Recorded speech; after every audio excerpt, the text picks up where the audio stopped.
The certified letter hit my desk with a flat, hollow slap. Heavy paper, official seal. The kind meant to intimidate before you even read it. I'd closed on 6,000 acres 3 weeks earlier. According to the HOA's attorney, I was now prohibited from accessing my own land.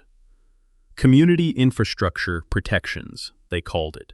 Any attempt to cross their privately owned bridge would trigger fines, litigation, and immediate injunctive relief. Their bridge. I folded the letter once and drove out to the river at sunrise. The gravel popped under my boots. Mist hovered low over the water. The steel bridge stretched across the current, quiet and ordinary, like it had nothing to do with lawyers. By noon, the HOA president was on the local Facebook page, calling me a speculator trying to exploit our community. I didn't respond.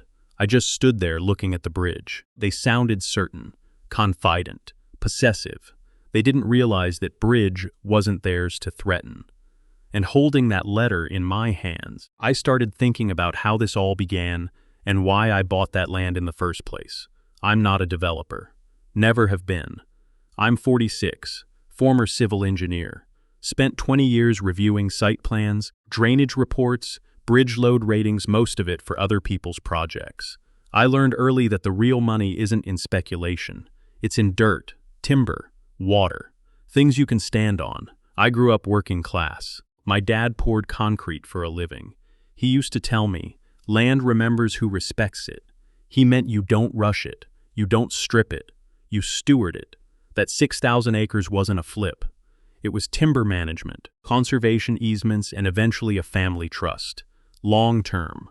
Quiet growth. I drive a 10-year-old truck. Keep my plats in a worn leather folder instead of an iPad.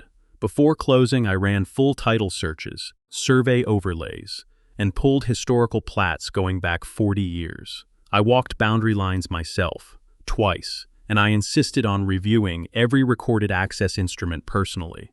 Not because I'm paranoid, because details matter. The purchase closed without headlines. No announcement, no drama. It stayed that way right up until the HOA board realized exactly what I'd acquired. The HOA president built the subdivision himself back in the early 2000s. 300 homes, gated entrance, tasteful stone signage. He still lived there, of course, corner lot, manicured hedges, county commissioners on speed dial. He was polished, confident in that casual way men get when people rarely tell them no. The entire neighborhood sits on one side of the river. The only road in or out crosses a narrow steel-reinforced bridge, poured during the original development phase. Every resident believes the HOA owns it. It's treated like community property decorated at Christmas, pressure washed in spring. When word spread that I'd purchased the surrounding 6,000 acres, the tone shifted fast. Board members started talking about traffic, hunters, logging trucks at dawn. He'll industrialize the place. Behind closed doors, they discussed leverage leaning on the county about my access permits, nudging utility providers, asserting that the bridge was private infrastructure. One of them reportedly said, "He'll fold once legal bills start stacking up."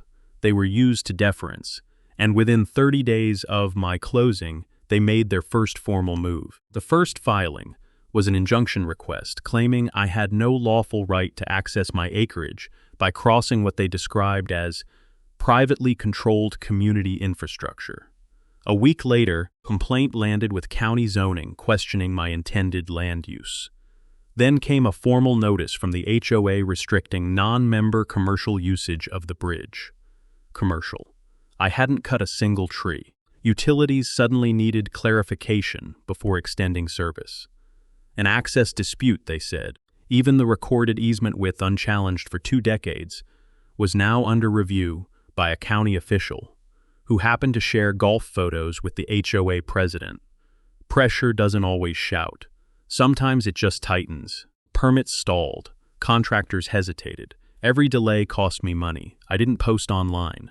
Didn't fire back through an attorney. I went back to paper title policy, deed chain, original plats. I spread them across my dining table at night, the overhead light humming softly. Something about the bridge language kept catching my eye. A phrasing detail. a boundary call that didn't sit right. There was a reason the seller insisted on a separate bridge rider at closing. With carrying costs ticking up each week, I knew it was time to reopen the original development file. The HOA newsletter hit mailboxes the following Friday. Bold headline, Proposed Industrial Activity Near Riverbend Estates. They never used my name, but they didn't need to. Social media filled in the blanks. I was suddenly an outsider billionaire clearing forests for profit. I live 20 minutes away in a house half their size. At the local diner, conversations dipped when I walked in. My survey crew got cornered by 2 residents demanding permits. A sheriff's deputy stopped by my property line one afternoon. Polite but pointed. Just here to keep the peace. Legal bills climbed. A timber buyer put our preliminary agreement on hold. Every month I carried the note, taxes, insurance. Pressure like that makes some people loud. I stayed quiet.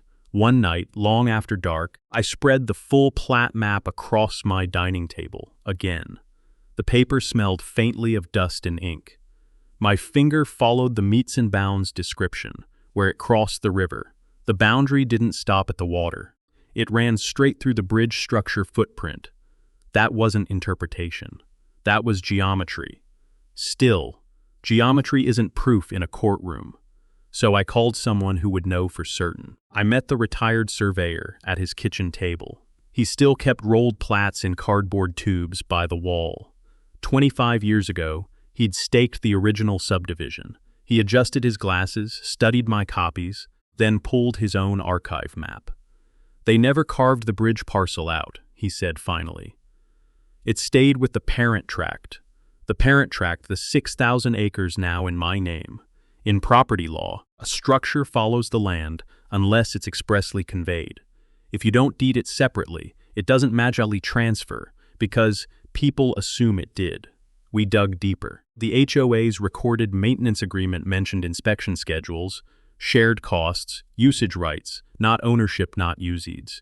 Back in my truck, I called my title insurance attorney. Sent scans. Waited. Called me that evening. Calm voice. You don't just have access, he said. You own the bridge, entire footprint, abutments included. I thanked him and hung up. Outside, the river kept moving under steel beams I now legally controlled. I didn't post, didn't threaten, didn't correct the HOA.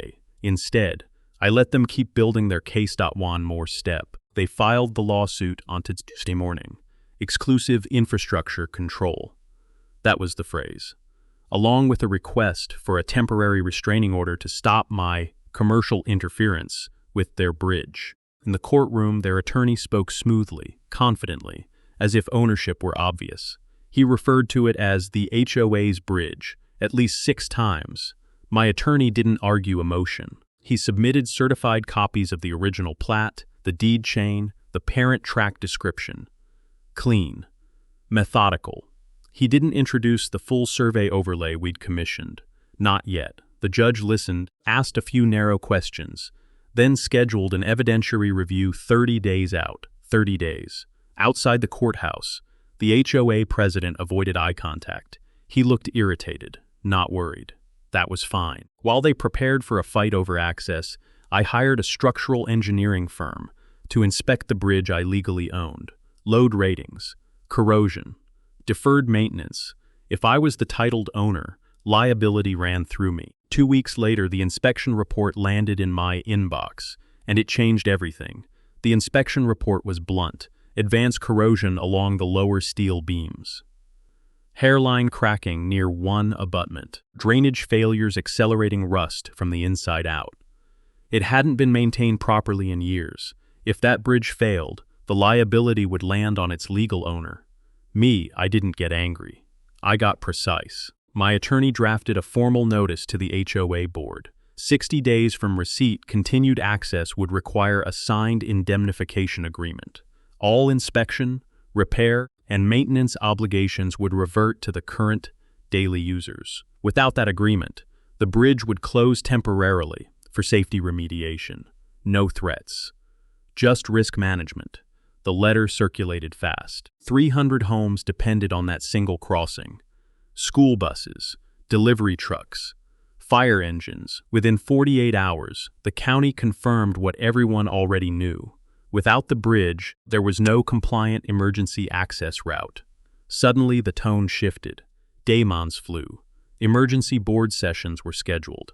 The same president who called me a speculator was now seeking constructive dialogue. Calm creates its own gravity, and gravity pulled us all toward one place. The HOA clubhouse, packed wall to wall. The clubhouse was standing room only. Folding chairs scraped against tile. Fluorescent lights hummed overhead. The HOA president stood at the front, collar damp, smile tight. When they gave me the floor, I didn't raise my voice. I laid the documents out one by one on the long plastic table. Original recorded plat, full deed chain from the parent tract, certified survey overlay, showing the bridge footprint entirely inside my boundary.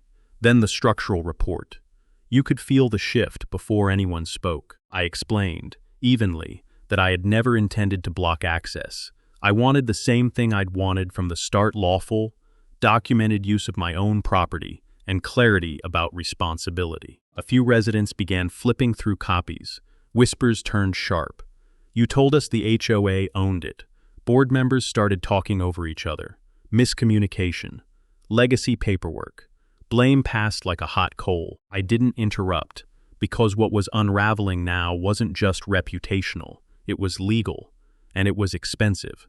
Within a week, the HOA's insurance carrier opened a formal investigation into misrepresentation and exposure tied to the bridge. Once insurers start asking questions, confidence evaporates. The president resigned before the month ended. The lawsuit was quietly withdrawn soon after. What replaced it wasn't revenge, it was paperwork. A negotiated settlement created a shared maintenance fund with transparent oversight. A permanent, recorded access easement clarified everyone's rights and responsibilities. The board issued a written correction to residents acknowledging the ownership error. Separately, the original developer faced inquiry over infrastructure that was never properly conveyed. No fireworks. No headlines, just consequences. With the conflict finally settled, I had to decide what kind of neighbor I intended to be. We repaired the bridge the right way. Engineers, permits, steel that will outlast all of us. I donated a strip of riverfront for a walking trail, connecting their subdivision to the preserved acreage beyond. No fences, no grudges, because land remembers who respects it. If they tried to block access to your property, would you close the bridge or negotiate? Next week, the county that seized the wrong ranch.